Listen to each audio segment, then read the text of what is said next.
I'm joined this evening by three TDs. Fergus O'Dowd from Fine Gael is campaigning for a yes vote. Anne Rabbitte from Fianna Fáil is calling for a no vote. Louise O'Reilly from Sinn Féin supports the yes campaign. And Independent Senator Ronan Mullen is arguing for the retention of the 8th Amendment. You're all very welcome to the programme. Thanks for making time to be with us tonight. Fergus O'Dowd, first of all, you're supporting the yes campaign. Why? I'm supporting it because I trust Irish women.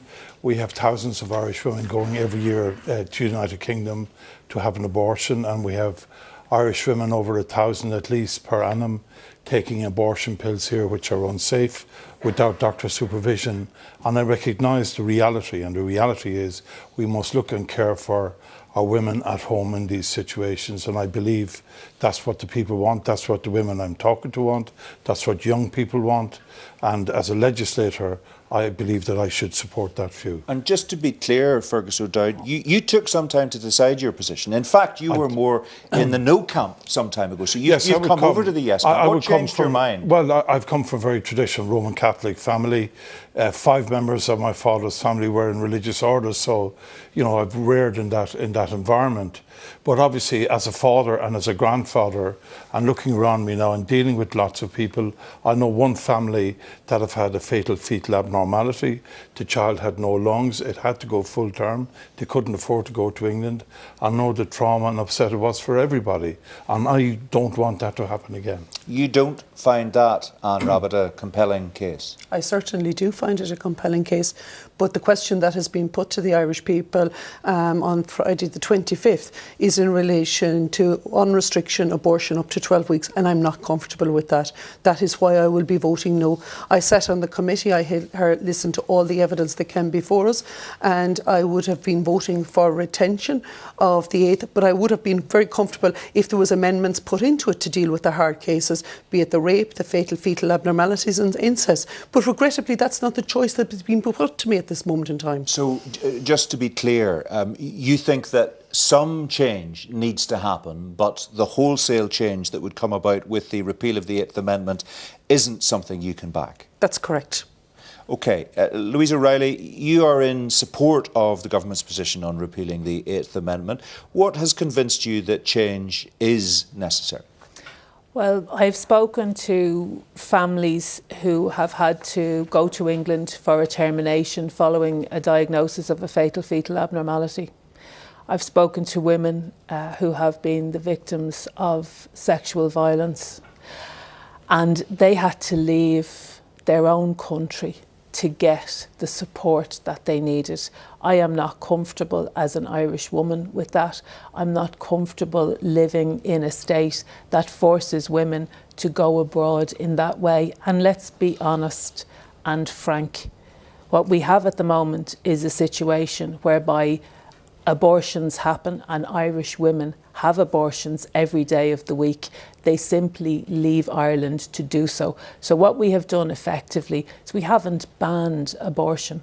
We have made abortion unsafe. We have made it difficult, unnecessarily difficult, for families who have a diagnosis of a fatal fetal abnormality. But can you say what Sinn Féin's endpoint is on this position? I mean, you are having a special convention to actually decide. You know that you are in favour of repealing the 8th Amendment, but on some of the other issues, you don't have a clear party position at this stage. Well, we're not having a special Ardesh, just to be clear. We will have our Ardesh. It's our normal Ardesh, and we will debate the issue. The Ard Comhairle has published a motion which indicates support for the committee findings. The direction is very clear. I support that motion. Our party president supports that motion.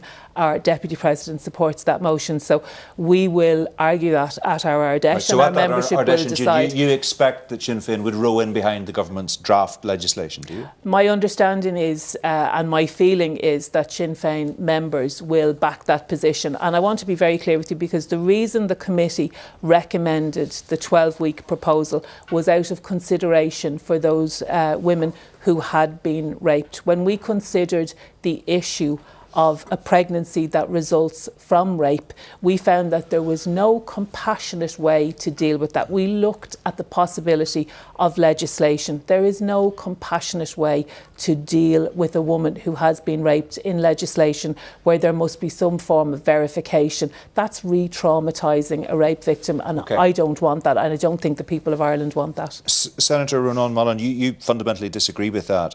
You are opposed to abortion even in the hard cases, is that right? Let's be clear what the 8th Amendment achieved. It guaranteed top, and still guarantees, top quality health care for women in pregnancy. Ireland has impressively low maternal mortality and maternal morbidity rates. But providing that the law must also protect unborn babies as far as practicable, that has given us a situation where we have about a quarter the rates of abortion that take place in Britain. So you've heard that for every 4 babies born in Britain, 1 is aborted. In Ireland, it's probably something more like 1 in 19. If for every 19 born, 1 is aborted. So the 8th Amendment has saved thousands and thousands of lives. One young woman, Mary Kenny, puts it this way. She's a single mother now, and she says of her daughter Holly that the time it took me to arrange an abortion in England was a time I needed to change my mind. But in other words, the law has had a protective effect. But you've also just conceded there that abortion does happen as far as Irish women are concerned. Do you not think that there needs to be proper regulation of that process rather than the current unregulated process? As I've said, our law has meant that far fewer Irish women choose abortions compared with Britain. Remember that Scotland, which has a population our size, has 11,000 abortions a year. But here's the thing. What the government is not proposing, and it was open to them, to adjust the constitution or to propose that, because I know many people who will say, I would vote, like Anne, who I'd vote for abortion in hard cases, but I won't go this far. Because it isn't just up to 12 weeks on demand. It's up to 24 weeks of pregnancy, including on a mental health ground. Well, no, I'm sorry, Fergus. Mental health did not prove to be exceptional in England. It proves to be the basis for abortion on demand in Britain. Abuse potentially, if that were to happen. It's even worse than that. Up to 9 months without any time limit.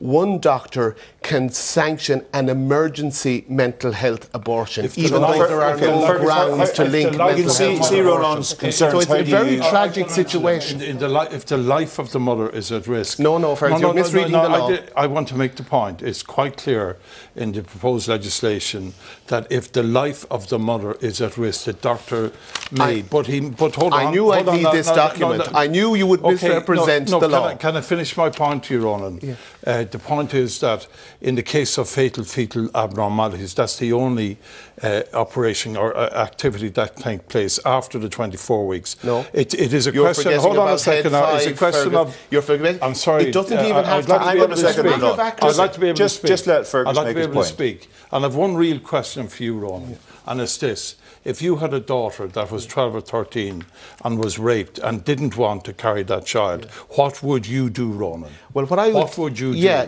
what I would tell you is this, that any decent person feels conflicted about those type of situations because you have an innocent unborn child and you have an innocent mother. So what would you do in those circumstances? Because that is a dilemma that faces real people. Like thousands of Irish people. I would struggle with that. But I know thousands more people. No, this isn't... You would let your child go to because England, I would be quite open to seeing the government. I would have been quite open to seeing the government be honest and say we're going to present a change that will allow it for hard... But what you're actually trying to do is you keep talking about hard cases, but you're opening the door wide open. And that is utterly dishonest. Let me bring Anne in at this point. Does dishonesty like that deserve an answer? What would you do in those circumstances? Would you take a very different position from Senator Mullen? If I could just put out, like, while I am a no, and that has been clearly said, my belief is that, and this is what I believe the no campaign should have been doing and should be saying, is that they were prepared to come forward to make constitutional changes in relation to the hard cases, because we all talk about hard cases, but the hard cases, we have to show compassion and understanding in relation to rape, incest and fetal abnormalities and the life of the mother. And the no campaign, and I'm very disappointed that the no campaign haven't come forward to say that if we were successful in this referendum, we will step forward with a pathway to ensure that we would look after the hard And cases. you're forgetting another hard the case. difference. What about the baby 23 weeks in the womb, on the cusp of viability, who's going to be able to be aborted on a mental health ground even though there's no evidence for mental health? But how would Is there be that no baby- evidence? is It's that still baby- going to be a No, GP no, I'm and sorry. doctor-regulated No, I'm system. sorry. Three The doctors evidence, in that the case. evidence on mental health, and the international experts who describe themselves as pro-choice have criticised the British law for putting abortion available up to 6 months on a We're mental talking health about ground, Ireland. which Okay. is abortion Well, on we're demand. talking about what's happening in the But Republic But of this is what they're Ireland. proposing Louise, here, Mark. That's okay, the point. Louise, what's your point? Where would your daughter The go, Ronan? disrespect that is shown to Irish women constantly by the people who are campaigning for a no absolutely shocks me by times. And I do remember the campaign in '83, although I was young at the time. It absolutely shocks me, the level of disrespect that somehow the belief is that women will fake suicidal ideation and all of that goes along with that. Nobody In order said for that. us to be able to make any changes at all, to deal with any cases compassionately, But Ronan we have to Mullen's remove. point Sorry, is let me that he's finish. concerned, We have Louise, to remove that the politicians Eighth will be given a Amendment. blank check. But the difference Exactly. And between they've shown Ronan, how they want to cash it, which is the with liberal difference between abortion. you and How me, do you Ronan, address is that my issue, which people daughter, clearly in the no camp would be are Okay, concerned so about? we Fergus, sat you we don't sat have a- Hang at on, Ronan. committee. Let Louise answer the But question. bear with We me all for one struggle. moment, Ronan, Ronan, please. hold on. How would you We answer that? sat at the committee for weeks. We deliberated, we discussed, and we heard from experts. You did not. And You we hissed at came anybody who disagreed from with you. Ronan, please. Louise is trying when to I make a talk point. about disrespect for women, Yeah, you really were don't utterly- help your were own utterly cause disrespectful when of you people at the committee, completely Louise. You cut sneered across at them. me in that way. I sneered at nobody, You did. Ronan. I sneered at with nobody, the greatest and I respect, stayed to hear there are from the four people on the panelists. termination. And I think people at home would like to hear from each of you. So I think you've had a fair crack at the whip. So just work with me here. Louise. Okay, so unless we remove the Eighth Amendment, we can't deal with any of these cases. We cannot. We discussed legislation in the Dáil about a year ago in relation to fatal fetal abnormalities. That legislation, had it passed, and it didn't, it would have been unconstitutional. So the direction of travel is clear. The Oireachtas, we have the committee, we had deliberations at the committee, we considered this issue, we heard from experts, we heard from obstetricians, we heard from people working with women who have been raped, women who have been traumatised, and we formulated our conclusions following a democratic vote. Okay, and interestingly, you're in the no camp and you are nodding with what Louise I is am saying not there. disagreeing with one word Louise is saying, Okay. because we did sit and we did listen and we had some powerful presentations, okay, absolutely some powerful presentations. But what Louise is regretting to say, that what we were charged with and our terms of reference was that what we had to adjudicate on was what the Citizens' Assembly put before us, and we had to work within a narrow scope of work. Like, at no time was there a viewpoint outside of the remit of what the Citizens' Assembly had put before us. So where I talk about where I would have liked to have been able retain and amend from the no camp, that's what I would have liked to have been able to put to people. But it was, we worked within a scope of how the Citizens' Assembly had it drafted, and we worked there. Now, to be quite honest with you, there was fantastic presentations I had. What was regrettable during the whole lot of it was that there was a vote taken midway through it, and with the vote midway through it, some groups decided at that stage not to take up the opportunity to attend. Because there were closed minds on the committee. Okay, so Fergus, do you think that this Fine Gael administration is in a strong enough position in the Oireachtas to be able to guide very sensitive legislation like this through both houses if there is a yes vote next Friday? If the people decide, then the people have decided, and it's incumbent on every party to support that decision. The legislation, we have published it, and people know exactly what we will do, but we need the support of all parties to pass it. And do you think there's a real chance that you'll get that? I mean, it's all right saying that. But it's quite something else to actually see it at work I think in the Dáil and the Senate. If the people decide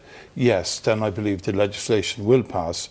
It won't be frustrated. And do you agree with that? I mean, would you respect the voice of the people if next week the vote is to repeal the Eighth Amendment? I mean, you don't want that to happen, but if it happens, where does that leave you? I'm very clear in all I was saying. I supported the referendum, letting it out to the people. I will also acknowledge the will of the people and support it. But I'm a realist inside in Leinster House.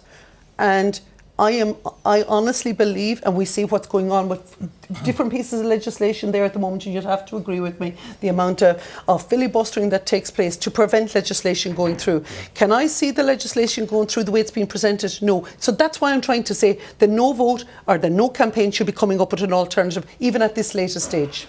Do you think, Ronan, that there is this talk about a societal change in recent years? Do you see that? Do you identify that? Do you think you could be on the wrong side of history here? You're going to have to face up to the reality that the vote may very well be yes next Friday. You use the word sensitive. There is nothing sensitive about legislation that takes away the right of an unborn child up to birth on the say-so of one doctor who says there's a risk to mental health.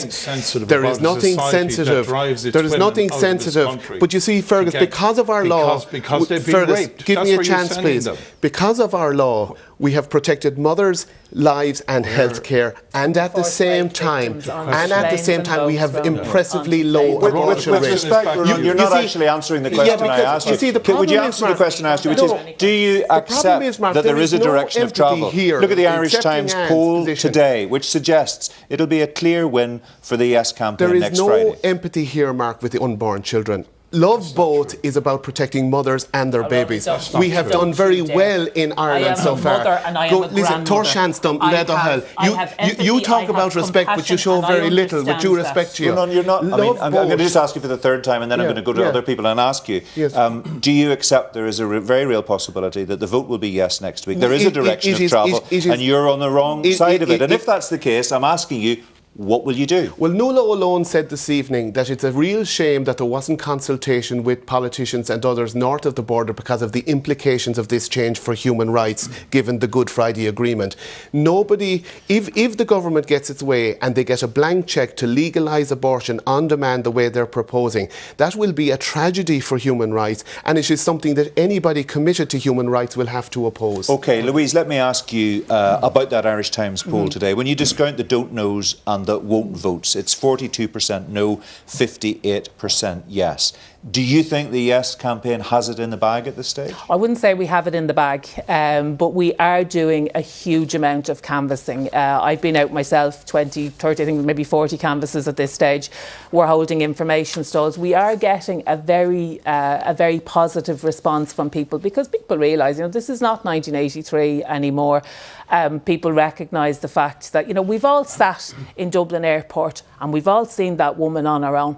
And we know that she is being forced out of this state for reasons, because of the law, because of the 8th Amendment, and because, we cannot care for her here in this state. I have sat in the Dublin Airport terminal, and I don't think there's a person in this state that hasn't sat there and seen the woman on her own, frightened and alone and forced out of our own country. I don't think people want that anymore. They don't want to live in a society where we do that to our women. I want to move this on something that the Senator raised there.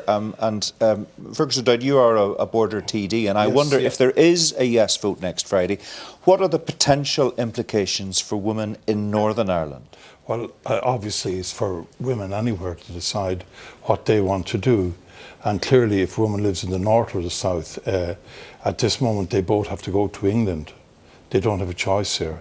So the point is, if abortion was to be available in the Republic... Except to do in the woman in the north, it's the same as the woman in the south who takes a pill illegally without knowing exactly what it's going to do, and without certainly getting medical attention. But does it open up the possibility for women from Northern Ireland to seek terminations in the Republic? We recognise that people in the north are full citizens, have full rights to be Southerners if they wish, and the right to our passport. We will have no issue with it. So the answer is yes. You think that there are implications. It does open up that prospect, and and I am a member of a 32 county party. So when we decide and we take decisions and we debate, we do so on a 32 county basis. So we believe that women should, the families who have had a diagnosis of a fatal fetal abnormality in the case of rape and incest, that those women should have the option of a termination, and that's regardless of whether they live north or south of the border. How do you feel about we that? are a 32 county party. Do you agree?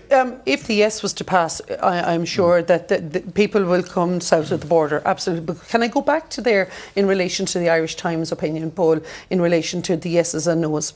Like, I've read it as well, and one of the highest percentages in relation to the yes was where people gave their vote was because of the hard cases, the rape, the incest and the fatal fetal abnormalities. I'm yet again saying that the No campaign have an opportunity to step forward there and to show compassion within their campaign to say we're prepared to cater for the hard cases and we're prepared to legislate. But that's not going to happen between now and next Friday, is it? They have days. They can't do that with the 8th Amendment in place, and no, you know but that. I know that, but they can step forward to show that they have that same compassion. Nobody should own the right. Let's ask Ronan, are you prepared to do that? Can I just say? Well, no. You don't answer my question. No, are you prepared to do that? You have this strategy that you take other people's point and you present them in a ball to me. I don't have a strategy. Can I speak for myself here? And can I just tell you, answer the there's question? a lot of ordinary Sinn Féin. Seriously, that's how it works. Sorry, there's a lot of ordinary nationalist people in Northern Ireland who feel very betrayed by a Sinn Féin party that tells them on the doorstep they're pro-life and then votes for a liberal British-style abortion law south of the border. Let me ask you the question. What was my question? There you see. My question was a simple question. I'm very open to your question. It's just I don't like tendentious questions where you throw softball questions to other people and then you don't give me a chance to conversation. I think everybody else is fairly relaxed about it. My question is, what do you think the implications are for women from Northern Ireland if there is a yes vote next Friday? There will be a British-style liberal abortion regime south of the border, and the government is saying there, and the Irish government is going. Look, you didn't even consult, as Baroness Malone pointed out, and the Irish government says it's going to pay for them. So yes, you will. Sorry, can I just finish my point? Finish your point, Ronan. Finish your point. Sure. I think it's quite obvious that were the government to get its way and were they to enact the very liberal abortion law they are proposing, that you will have a flow of people to the south seeking abortion. And what would you do about that? If that happened, what would you do?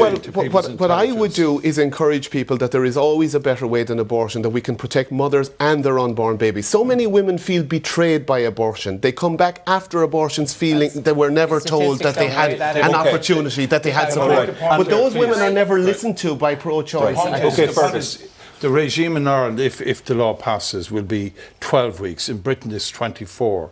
There's a mandatory 72-hour waiting period before you can actually make that decision. There's no mandatory waiting period in the UK. You don't know the scheme of your own bill. The fact is that up to 24 weeks you can have unrestricted abortions in England. That will not happen on the mental health grounds. So you're wrong, you're misleading. You do yourself a disservice with your intelligence and your commitment on other issues. Do you want to take a look at the document, Fergus? There's no point in pretending it's A when it's actually B. You're showing absolute inhumanity in not accepting the appalling, disgraceful condition that women have to leave this country. Let me ask you this. You refuse to recognise I'll come to you in a second, Louise. Go to England. Ronan, let me ask you this question, and it's just picking up on what Anne said. Who's on the same side as you in this debate? She is a no campaigner, and she's saying she thinks it could be fruitful for the no campaign in terms of winning the referendum next Friday if you were to soften your position on the hard cases. And I'm asking, do you think that's likely to happen? No, is it something you would consider?